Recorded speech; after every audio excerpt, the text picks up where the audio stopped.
bahkan radikalisme itu nggak ada bahasa Arabnya gitu. Islam garis keras itu tidak sama dengan radikalisme gitu. Maka dari itu saya tuh termasuk orang yang menolak. Seandainya saya di Komisi 3, makanya saya nggak boleh Komisi 3. Seandainya saya di Komisi 3, saya akan usulkan tidak ada lagi biaya-biaya untuk melawan deradikalisasi atau terorisme itu saya saya hapuskan. Mohon pemerintah menghapuskan dana-dana anti radikalisme dan anti terorisme itu nggak ada. Ya mungkin BNPT juga nggak ada. Kalau saya Komisi 3 ya, untungnya saya bukan Komisi 3 begitu. Jadi saya bisa ngomong. Saudara sekalian, ada video menarik ini datang dari Gus Fuad. Nah, jadi beliau menanggapi daripada salah seorang musisi sekaligus salah seorang anggota dewan, yaitu Ahmad Dhani, saudara sekalian. Nah, jadi baru-baru ini Ahmad Dhani mengeluarkan statement yang sangat menggemparkan kita. Dan Gus Fuad Pleret ini agak tergelitik dengan statement Ahmad Dhani ini, saudara sekalian. Dan mari kita sama-sama simak tanggapan dari beliau. Silahkan. Assalamualaikum, salam sejahtera untuk kita semua. Om Swastiastu, Namo Buddhaya, Rahayu, Rahayu. Semoga semua makhluk berbahagia. Salam, salam Pancasila, merdeka. Bismillah, walhamdulillah, salatu wassalamu ala rasulillah, wa ala alihi wa sahbihi wa mawalah, la hawla wa la quwwata illa billah. Amma ba'du, subhanaka la ilma lana illa ma 'allamtana innaka antal alimul hakim, la hawla wa la quwwata illa billahil aliyyil azim, al-azizil hakim. Allahumma alhimni rusdi wa a'idni min syarri nafsi. Mas Ahmad Dhani ya, musisi yang ya fenomenal lah. Bisa dianggap juga karya-karya musiknya itu termasuk jenius lah bagi saya. Cuma sejak berteman dengan Rizik Syihab itu kok jadi goblok menurut saya.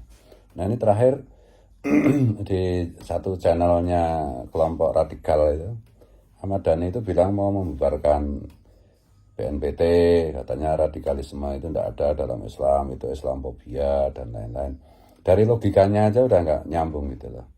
Jadi dia bilang radikalisme, terus kemudian terorisme itu dalam Islam itu tidak ada kata-kata itu. Lah ya itu bahasa Inggris. Dan gimana sih? Ini loh Dan, kamu itu dulu waktu berteman sama Gus Dur itu, kamu pinter loh, iya.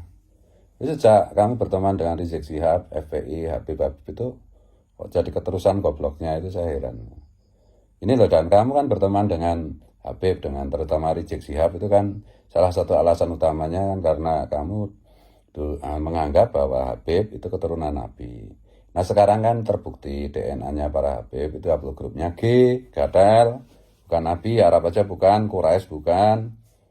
Itu artinya ya kamu harus move on dong. Masa Habib yang nipu kamu soal nasabnya ngaku-ngaku keturunan Nabi padahal keturunan Yahudi Askenazi, masa kok kamu masih ikuti, kamu temen itu gimana? Jelas-jelas menipu umat Rasulullah, jelas-jelas menghina kemuliaan Rasulullah, kok kamu ikuti itu gimana? Saya itu paham bagaimana dulu awal kamu itu berteman dengan Rizik, meskipun kamu pernah dipersekusi sama Rizik juga ya, yang waktu pentas album 1 itu ya, Pangeran Cinta itu ya.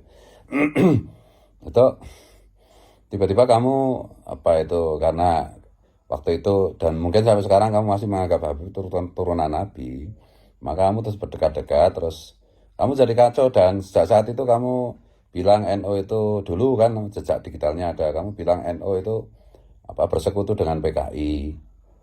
Terus apalagi banyak sekali kan kamu yang terakhir ini yang terakhir ini aku gatel ya Dan ya, kamu kan setahun lebih muda dari aku ya. Aku boleh kasih masukan lah, kau jauh lah dari para kabib, dari FPI itu loh. Ya kamu jadi goblok soalnya itu. Kamu jadi naif dalam pengertian yang memalukan gitu loh, bukan naif dalam pengertian yang culun, bukan. Itu loh Dan. Jelas kau bilang zaman Pak Harto nggak ada teroris. Ada itu yang ngebom Borobudur, yang membaca pesawat Waila Garuda itu. Ya kan teroris juga. Dan gini loh Dan, kamu tampilannya kayak begitu itu kasihan Pak Prabowo itu. Kamu menyumbang distrust ke pemerintah hari ini ke Pak Prabowo lah. Kamu kan ikut Gerindra, ikut Pak Prabowo lah, kok kamu celometan goblok kayak gitu. Gimana Dan? Ya, nggak usah ngomong lah kalau nggak ngerti gitu loh. Apalagi mau membubarkan BNPT, Densus. Lah Densus itu selama ini udah nangkap ratusan teroris itu kau anggap apa itu? Heh? Aneh banget deh kamu itu.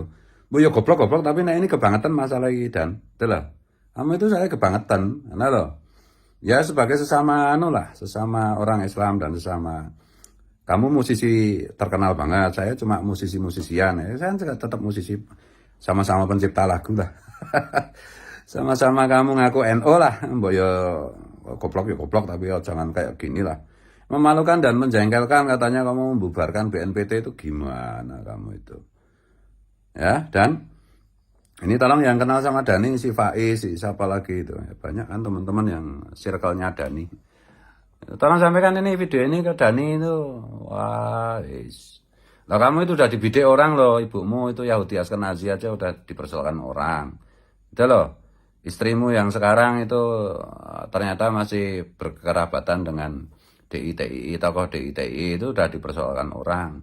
Tapi itu bagi saya itu nggak masalah kayak gitu. Itu asal kamu jangan goblok gitu loh. Kamu itu kan sebenarnya otakmu itu cerdas jenius. Tapi kalau kamu kena sihir Habib, dekat-dekat dengan Habib ya kamu jadi goblok itu. Makanya kenapa Mbak Yeni Wahid, Putri Gus Dur dan yang lain-lain itu nganggap udah nggak nganggap kamu itu ya mungkin ya karena kamu goblok, nggak pintar kayak dulu, nggak jenius kayak dulu.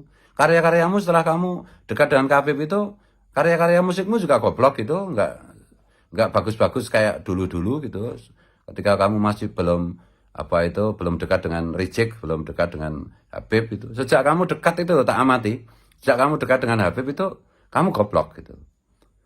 Faktanya begini loh Dan, sekali lagi kamu mau dekat dengan Reject, dengan Habib itu kan karena kamu beranggapan mereka turunan Nabi. Sekarang ini ilmu DNA membuktikan bahwa Habib itu secara paternal garis laki-laki, haplogroup grupnya itu G, gatel Yahudi Askenazi seperti mamamu. Tapi itu bagi saya itu mau Yahudi Askenazi pun enggak masalah. Jadi masalah itu gini masalahnya Habib itu. Yahudi Askenazi ngaku-ngaku keturunan Nabi, kemudian ajaran-ajaran leluhur mereka yang sesat menyesatkan, bertentangan dengan Bhinneka Tunggal Ika, bertentangan dengan Pancasila, membuat orang goblok. Ya contoh korbannya itu kamu itu dekat dengan mereka jadi goblok. Masalahnya itu aja. Mau Yahudi Askenazi kayak mamamu itu saya hormat gitu loh. Enggak, mamamu itu enggak ngaku keturunan Nabi. Yang kedua enggak ngajarin ajaran-ajaran para kabib, leluhur kabib yang sesat itu. Yang haplogrupnya G itu. Selama itu tuh enggak masalah. Betul loh. Beragama Yahudi pun bagi saya itu enggak masalah kok. Mau apapun agamanya itu enggak masalah. Tapi masalahnya itu mereka memalsu, menipu untuk merusak Pancasila, untuk merusak Bhinneka Tunggal Ika. Bukan masalah Islamofobia. Yang terjadi itu adalah fobia terhadap Islam pekok, Islam goblok. Islam yang menafsirkan dengan ngawur, dengan brutal. Itu loh. Fobianya itu terhadap orang yang ngaku Islam, orang yang ngaku ahli Islam, orang yang ngaku tokoh Islam, tapi menafsirkan Islam dengan goblok. Menafsirkan Islam dengan sesat. Masalahnya itu kayak gitu. Mana loh, Dan? Itu kelompok teroris itu, kelompok radikalis teroris itu. Gimana sih? Ini loh Dan, aku kan dulu pernah minta testimonimu lah. Aku soal bikin lagu apa Rindu Kanjeng Nabi. Kau juga orang baik dah, mau kasih testimoni. Zaman ini berubah Dan. Yang kita anggap Habib itu dulu kita prasangkai, kita duga atau kita yakini sebagai keturunan Nabi. Sekarang terbukti bukan keturunan Nabi. Masalahnya itu bukan kok, saya persoalkan bukan keturunan Nabi. Mereka bukan keturunan Nabi, mereka ngaku keturunan Nabi, kemudian dengan pengakuan keturunan Nabi, itu mereka merusak wajah mulia Nabi. Merusak ajaran mulia Nabi, merusak ajaran kasih sayang Nabi. Saya ngikutin juga loh, itu podcastmu di tempatnya si Deddy Corbuzier, itu si agen Habib itu ya. Sama tempatnya Pak Jaya Suprana juga, kamu ngomongnya itu fasis banget kok kamu itu. Dan itu saya bandingkan dengan kamu awal-awal sebelum kamu ketemu dengan para kabib terutama si Reject itu. Kamu itu dulu normal, cerdas, pinter, bahkan cenderung jenius itu. Tapi setelah saya amati, setelah kamu dekat dengan Reject, kamu dekat dengan Habib, kamu jauh dari keluarga Gus Dur, kamu jadi eman-eman loh Dan, ngono loh Dan. Eman-eman loh, Dap. Eman loh, Cak Dani.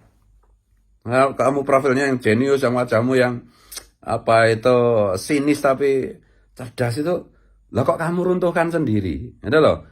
Orang arogan, apa sikap-sikap yang sedikit aroganmu itu orang masih bisa memaklumi selagi kamu tidak goblok. Tapi kalau kamu goblok kayak gini, ya udah diketawain ayam nanti. Lah kamu kemarin juga ngomong tentang sejarah para Habib. Lah, konyol banget, kamu nggak ngerti apa-apa. Nggak nggak mau belajar, nggak mau baca, nggak mau mendengar. Ya temenmu konyol semua, ya kamu kena sihir itu. Itu ya Dan.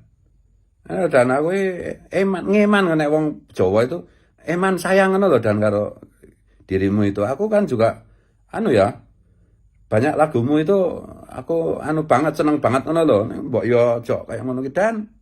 Masake Pak Prabowo Dan, kasihan Pak Prabowo. Kamu menyumbangkan distrust untuk pemerintahan ini dengan pernyataanmu ini, dengan kekonyolanmu itu.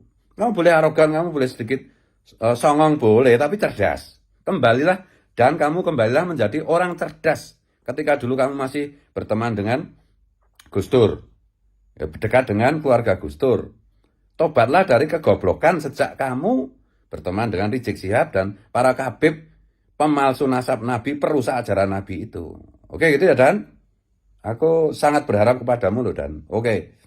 Minta maaf, minta ampun, minta ridho kalau salah, kalau keliru. Wallahu huwal muwaffiq ila aqwamit thoriq. Assalamualaikum. Salam Pancasila. Merdeka. Oke, saudara sekalian, itu ya tadi tanggapan dari Gus Puat ya. Nah, jadi ini merupakan tanggapan kesekian kalinya beliau terhadap para menteri atau para anggota daripada pembantu presiden ya, saudara sekalian. Nah, jadi sehabis beliau menanggapi beberapa tokoh, Gus Puat juga terakhir ini menanggapi daripada Ahmad Dhani. Nah, jadi beliau memang luar biasa di dalam menyampaikan kata-kata itu. Ini yang saya suka ya dari beliau ya. Nah, jadi beliau itu seperti lurus ya, apa adanya sebenarnya. Tidak apa ya, tidak pandai, tidak pernah bukan tidak pandai, tidak pernah merangkai kata-kata sedemikian rupa untuk mengindahkan kata-kata beliau. Nah, seperti apa yang ada di dalam hati beliau itu yang dikeluarkan. Nah, jadi seperti tadi tanggapan beliau yaitu bagaimana Ahmad Dhani ini berubah sifat maupun cara omongnya ketika dekat dengan Rizik Syihab. Padahal dulu ketika dia konser itu, saudara sekalian, kalau Anda lihat rekam jejaknya, pernah dipersekusi oleh Rizik Syihab. Namun sekarang dekat-dekat lagi dengan Rizik Syihab. Ada apa sebenarnya? Dan Ahmad Dhani ini kalau kita lihat-lihat itu kalau bicara itu sok tahu, saudara sekalian. Coba Anda lihat bagaimana dia mau membubarkan BNPT itu, saudara sekalian. Ini kan ngomong tanpa data, saudara sekalian. Nah, memang benar ya dikatakan Gus Puat itu. Kalau mau pinter itu jauh-jauhlah dengan Rizik Syihab dan kawan-kawan. Namun kalau mau dalam tanda kutip itu goblok ya, dekatlah dengan para habaib, saudara sekalian. Itulah syaratnya.